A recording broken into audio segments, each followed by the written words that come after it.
Good evening everyone, welcome to MLS law academy.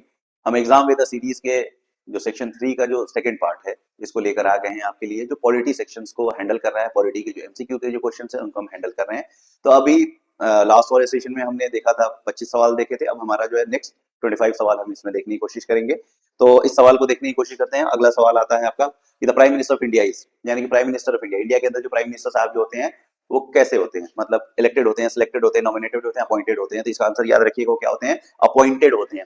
ठीक है, appointed होते हैं, मतलब इसका अपॉइंटमेंट कौन करता है? प्रेसिडेंट कहता है। यानी कहीं कहीं आप देखेंगे, कहीं क्या कॉन्स्टिट्यूशन आप पढ़ेंगे तो देखेंगे प्लेयर प्रिंसिपल्स की बात होती है यहाँ पे। तो यहाँ पे क्या है, प्राइम मिनिस्टर साहब को अपॉइंट कैसी बॉडी होती है? अपॉइंटेड बॉडी होती है। अगला सवाल है, next question, how many schedules are there in the constitution of India? हमारे कॉन्स्टिट्यूशन के अंदर कितने शेड्यूल है? चार ऑप्शन दिया है, चारों ऑप्शन में देखिएगा इसका आंसर क्या हो जाएगा? 12। हमारे पास कितने शेड्यूल्स हैं? 12 शेड्यूल्स हैं। लेकिन एक चीज याद रखिएगा, ये प्रेजेंट में है। जब हमारे पास, जब ओरिजिनली हमारे पास जब कॉन्स्टिट्यूशन था उस वक्त हमारे पास कितने शेड्यूल थे? 8 शेड्यूल थे। आज हमारे पास कितने शेड्यूल्स हैं? 12 शेड्यूल है। इसके लिए एक एक्रोनिम याद रखिएगा, टीयर्स ऑफ ओल्ड पीएम। इससे आपके सारे के सारे शेड्यूल्स याद हो जाएंगे। आगे बढ़ते हैं। The number of spokes in the chakra, chakra यानी कि झंडे के अंदर जो चक्रा होता है उस चक्रे के अंदर कितने स्पोक्स होते हैं? इसका आंसर क्या हो जाएगा? 20, 33। ऑप्शन आप पढ़ लीजिएगा, इसका आंसर क्या हो जाएगा? 24 चक्रास होते हैं, 24 स्पोक्स होते हैं उसके अंदर, चक्रास के अंदर। ठीक है, अगला क्वेश्चन है, in which year the capital of India was move from Calcutta to Delhi? यानी कौन से साल कैपिटल ऑफ कैपिटल यानी कि राजधानी को शिफ्ट किया गया था कलकत्ता से दिल्ली? याद रखिएगा 1911 में। एक की पॉइंट्स याद रखिएगा, उस वक्त दिल्ली दरबार हुआ था, उसी वक्त शिफ्टिंग हुआ था। तो इससे रिलेटेड हमारे पास पीडीएफ में इंफॉर्मेशन दी है, आप इसको पढ़ सकते हैं। अगला question, the Lok Sabha election are held after every? Lok Sabha का इलेक्शन जो है कब होता है? आफ्टर एवरी, यानी हर कितने सालों के बाद होता है? 3, 4, 5, 7। तो इसका आंसर क्या हो जाएगा? 5 year. State legislative assembly, MLA का भी इलेक्शन कितने साल के बाद होता है? 5 साल के बाद होता है। वैसे ही लोकसभा का भी इलेक्शन कितने साल के बाद होता है? 5 साल के बाद होता है। आगे बढ़ते हैं। Which among the following in our constitution is called Magna Carta? इन चारों में से किसको मैग्ना कार्टा कहते हैं? पॉज कीजिए, ऑप्शन पढ़िए, ऑप्शन को सोचिए कौन सा होगा, और करेक्ट आंसर क्या होगा इसका? Fundamental rights. इसका आंसर क्या होगा? फंडामेंटल राइट्स को हम लोग क्या कहते हैं? Magna Carta of the constitution भी कहते हैं। आगे, for Rajya Sabha how many members are nominated by the president? Rajya Sabha के अंदर कितने मेंबर्स होते हैं जिनका नॉमिनेशन होता है? ऑप्शन पढ़िए। ठीक है, इसका आंसर क्या हो जाएगा? इसका आंसर क्या हो जाएगा? 12 मेंबर का नॉमिनेशन होता है, बाकी इनडायरेक्टली इलेक्टेड होते हैं। The chief election commission of India holds office for a period of, chief election commission CEC साहब कितने साल के लिए पोस्ट को होल्ड करते हैं? ऑप्शन पढ़िए, इसका आंसर क्या हो जाएगा? इसका आंसर होता है, दो आंसर है इसका। पहला क्या है, या तो वो कितने साल के लिए होते हैं? 6 साल के लिए होते हैं, या टिल द एज ऑफ 65। मान लो उनका जो है अपॉइंटमेंट होता है 60 साल की उम्र में, तो उनको जनरली क्या होना चाहिए? दो बातें होनी चाहिए, या तो 6 साल के लिए अपॉइंटमेंट होगा या 65 साल तक होगा। अगर इनका अपॉइंटमेंट 60 साल में होता है तो 65 साल में वैसे भी इनको रिटायर करना पड़ेगा। इसका आंसर क्या हो जाएगा? डी। अगला, in which government each adult franchise must be given 1 vote and each vote must have 1 value? यानी कि इसमें कौन से ऐसे सिस्टम के अंदर ये कहा गया है एक हर एक बंदे के पास एक वोट होगा और एक वोट की एक ही वैल्यू होगी? वो कौन सा सिस्टम होता है? डेमोक्रेटिक फॉर्म ऑफ गवर्नमेंट होता है। अगले आगे question, the concept of Lokpal, the concept of Lokpal has been taken from? ये कहां से लिया गया है? जो लोकपाल, जो अन्ना हजारे वाला आप लोगों ने सुना होगा, उस वक्त तो आप लोग स्कूल में रहे होंगे, तो लोकपाल के बारे में देखा होगा। ये कंसेप्ट हमने कहां से लिया है? तो जनरली हमने लिया कहां से? स्वीडन से लिया है। और इसका आंसर क्या हो जाएगा? Scandinavian countries. कहां से लिया है हमने? स्कैंडिनेवियन कंट्रीज से हमने लिया है। इसका जो ऑप्शन के अंदर आप देखेंगे तो ये, इसको आप पढ़ लेंगे। हमारे जो टेलीग्राम हैंडल है एमएलएस लॉ एट जामिया पे, आपको इसके पीडीएफ मिल जाएंगे। अगला क्वेश्चन है, द लुक ईस्ट पॉलिसी, यानी कि पूरब की तरफ देखने की, यानी साउथ ईस्ट एशिया की बात करी जा रही है। लुक ईस्ट पॉलिसी, अभी तक हम लोग क्या करते हैं? अभी भी, या ड्यूरिंग कॉलोनियल पीरियड या पोस्ट इंडिपेंडेंस भी हमारी जो नजरें थी वेस्ट की तरफ थी। तो उस वक्त एक बात हुई कि लुक ईस्ट पॉलिसी, हम लोग क्या करें? पूरब की तरफ देखें, ईस्ट की तरफ देखें। ये इंडिया के अंदर स्टार्ट किया गया था, किस प्राइम मिनिस्टर ने स्टार्ट किया था? 4 ऑप्शन दिया है, ऑप्शन पढ़िए, वीडियो पॉज कीजिए। ठीक है, अब आंसर क्या होगा इसका? पीवी नरसिम्हा राव। क्या होगा इसका आंसर? पीवी नरसिम्हा राव साहब ने कहा था look east policy, south east Asian countries की तरफ देखने की बात करी गई थी। इसी के ऊपर इंटरनेशनल ऑर्गेनाइजेशन आप देखते हैं, आसियान वगैरह बना। ठीक है, ब्रिक्स बनता है, एससीओ का फॉर्मेशन होता है, ब्रिक्स तो नहीं, एससीओ का फॉर्मेशन होता है। आगे बढ़ते हैं। अगला क्वेश्चन देखिए, अगला क्वेश्चन ये कहता है, in which year anti defection law, यानी दल बदल का कानून कौन से साल आया था? तो याद रखिएगा 1985 में आया था। अगला डिटेल, कौन से शेड्यूल में है? 10th शेड्यूल के अंदर एंटी डिफेक्शन लॉ के बारे में बात करा गया। किस अमेंडमेंट से आया था? 52nd कॉन्स्टिट्यूशनल अमेंडमेंट एक्ट से ये आया था। इसको आप डिटेल में पढ़ लीजिएगा। आगे ब्यूरोक्रेसी परफॉर्म, ब्यूरोक्रेसी कौन कौन सा ऐसा फंक्शन परफॉर्म करती है, इन चारों में से कौन सा फंक्शन परफॉर्म करती है? इसका आंसर याद रखिए क्या हो जाएगा, administrative, quasi judicial and quasi legislative act. पहला एडमिनिस्ट्रेशन का काम करती है, दूसरा क्वाजी यानी कि its works as a judicial process also, quasi quasi legislative यानी कि क्वाजी यानी कि थोड़ा सा जुडिशियरी की तरह भी काम करती है, थोड़ा सा लेजिस्लेचर की तरह भी काम करती है, यानी कि कानून बनाने का प्लस एडमिनिस्ट्रेशन की तरह काम करती है टू इंप्लीमेंट द पॉलिसीज। आगे बढ़ते हैं, question 39, the term of the member of union public service commission, यानी यूपीएससी के जो बंदे होते हैं, जो चेयरमैन वगैरह होते हैं, उनका टर्म कहां से कहां तक होता है? चार ऑप्शन दिया हुआ है, इसका आंसर देखिएगा, ये हो जाएगा। इसका ऑप्शन क्या है, 6 ईयर और up to the age of 65 year, या तो 6 साल के लिए होगा या 65 साल की उम्र तक। जैसे कोई बंदा ऐसा है जिसका अपॉइंटमेंट 62 साल की उम्र में हो रहा है, तो अगर उसको उसके ऊपर क्या एप्लीकेबल नहीं होगा, 6 साल एप्लीकेबल नहीं होगा, क्या एप्लीकेबल होगा, 65 साल की उम्र तक उसका उसकी जॉब रहेगी उसमें, ठीक है, टेन्योर रहेगा। बीमारू स्टेट, ठीक है, एग्जाम में पूछ लेते हैं, BIMARU state stand for which state? M, M in BIMARU state, यानी एम जो लिखा हुआ है इसके अंदर बीमारू के अंदर, एम कौन से स्टेट की बात करता है? महाराष्ट्र, मणिपुर, मध्य प्रदेश, मिजोरम, तो याद रखिएगा मध्य प्रदेश होगा। बी आई फॉर बिहार है, मध्य प्रदेश है, राजस्थान है, उत्तर प्रदेश है, इन सबको हम लोग क्या कहते हैं, बीमारू स्टेट कहते हैं।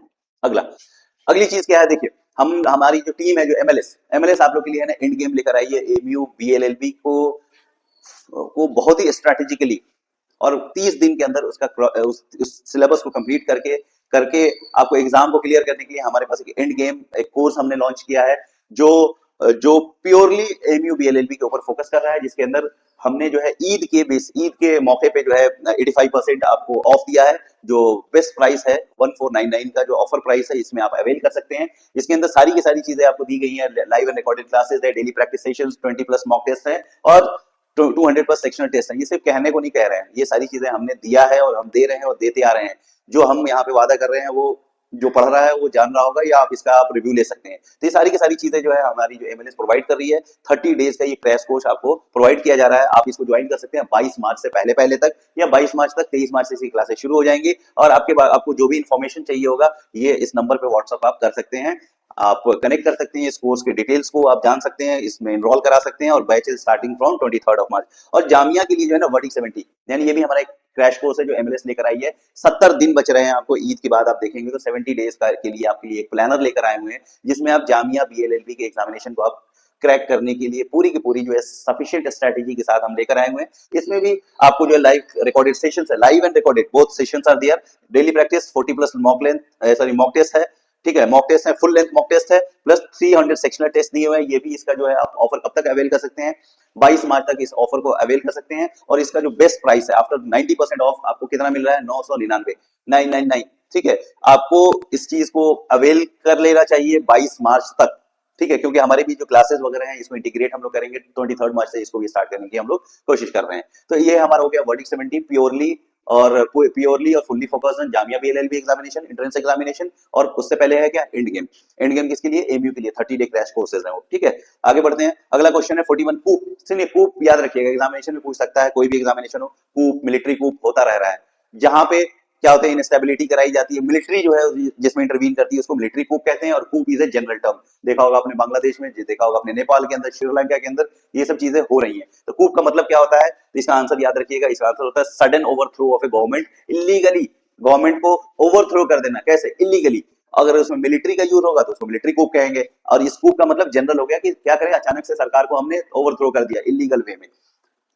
अगला क्वेश्चन है, what is mean by defection, बताया था अभी क्वेश्चन के अंदर, है ना, हमारा 10th शेड्यूल के अंदर है। तो डिफेक्शन का मतलब क्या है, चारों ऑप्शन को पढ़िए, देखिए क्या है इसमें, changing party after winning election, यानी कि अगर आपने कोई पार्टी से आप इलेक्शन लड़ रहे हैं और जीत गए आप, और उसके बाद अपने पार्टी बदलने की कोशिश कर रहे हैं, इसी को कहते हैं दल बदल कानून। This is the answer, answer is a, changing party after winning the election. अगला है, which of the following is not a branch of federal form of government, यानी फेडरल फॉर्म ऑफ गवर्नमेंट के कौन से ऐसे ऑप्शन है जो उसके ब्रांच नहीं है। ऑप्शन है जुडिशियरी, एग्जीक्यूटिव, लेजिस्लेचर, मीडिया। इसका आंसर क्या है, मीडिया। मीडिया कहीं लिखा हुआ है, नहीं होता है ना, जनरली आपने क्या पढ़ा है, एग्जीक्यूटिव, लेजिस्लेचर एंड जुडिशियरी, ठीक है, यही हमारा क्या होता है, बेसिकली हमारा ब्रांच होता है। Which form of government believes in giving equal rights and opportunity to men and women? कौन ऐसा फॉर्म ऑफ गवर्नमेंट है जो ये बात कहता है मर्द और औरत को बराबरी के ऊपर लेकर आना, in the forms of opportunity. चार तरह का इसमें ऑप्शन है, तो इसमें याद रखिएगा फेमिनिस्ट, क्या वर्ड हो जाएगा इसका मतलब, फेमिनिस्ट फॉर्म ऑफ गवर्नमेंट का काम यही होता है, ये सबको बराबरी का हक दो मर्द और औरत को। In which year the first 5 year plan, 5 year plan कौन से साल लॉन्च किया गया इंडिया में, तो याद रखिएगा 1951, क्योंकि 1951 में फर्स्ट जनरल इलेक्शन होता है, और इसी 5 ईयर प्लान को आज की डेट में हम लोग क्या कहते हैं, नीति आयोग कहते हैं। क्या कहते हैं इसको, नीति आयोग कहते हैं। तो फर्स्ट 5 ईयर प्लान 1951 में जब हमारा फर्स्ट जनरल इलेक्शन हुआ था उसके बाद लॉन्च किया गया था। अगला क्वेश्चन देखिए, what is the example of direct democracy in India. India के अंदर डायरेक्ट डेमोक्रेसी देखने को कहाँ मिलता है, 4 ऑप्शन दिया है, इसका आंसर क्या हो जाएगा, ग्राम सभा। ग्राम सभा का जो इलेक्शन होता है, जो ग्राम सभा होता है, जो मेंबर्स होते हैं, जो लोग होते हैं डायरेक्टली, जब जिसको कहते हैं पंचायत, पंचायत में क्या होता है, जो सुनने वाला बंदा जो प्रॉब्लम लेकर आया, सारे के सारे लोग क्या होते हैं, एक जगह बैठे होते हैं, या किसी न किसी चीज को लेजिस्लेट करना हो, या किसी न किसी चीज का इम्प्लीमेंटेशन करना हो, तो ग्रास रूट लेवल पे उसको किया जाता है। तो हमारा जो डायरेक्ट फॉर्म ऑफ डेमोक्रेसी जो हमें बेस्ट देखने को मिलता है, कहाँ मिलता है, ग्राम सभा में मिलता है। अगला होता है, which was the first state in India to conduct the election during delimitation. Delimitation commission होता है, मतलब कंस्टिट्यूएंसी को जो है ना बनाया जाता है, डिवाइड किया जाता है। जनरली 10 लाख के पॉपुलेशन पे एक जो हमारा कंस्टिट्यूएंसी बनाई जाती है, जिसको डिलिमिटेशन कहते हैं। तो कौन सा ऐसा पहला स्टेट था जिसने अपना इलेक्शन कंडक्ट कराया था ड्यूरिंग डिलिमिटेशन, डिलिमिटेशन हो रहा है उसके दौरान ही इलेक्शन कराया था। तो इसको याद रखिए, कराया था डिलिमिटेशन के दौरान।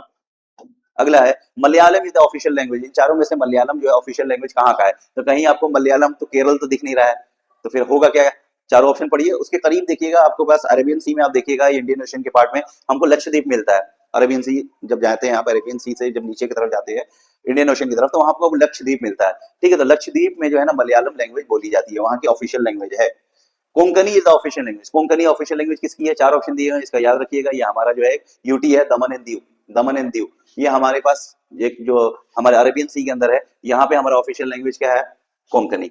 अगला क्वेश्चन है, मार्शल लॉ की बात करता है। मार्शल लॉ इज, क्या है मार्शल लॉ, पहला है sudden overthrow of government illegally. अब ये बताओ, हमने पहले बताया ना, क्या था, कूप था।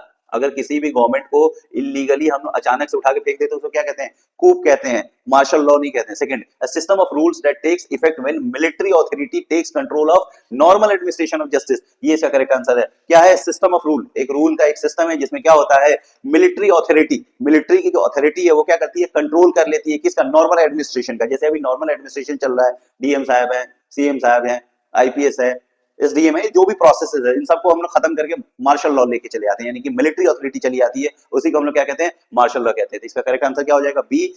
आपके 50 सवाल यहाँ पे पूरे होते हैं। आई होप आपने सेकंड सेशन को भी बहुत इंजॉय किया गया होगा। सेक्शन 3 का सेकंड सेशन है ये।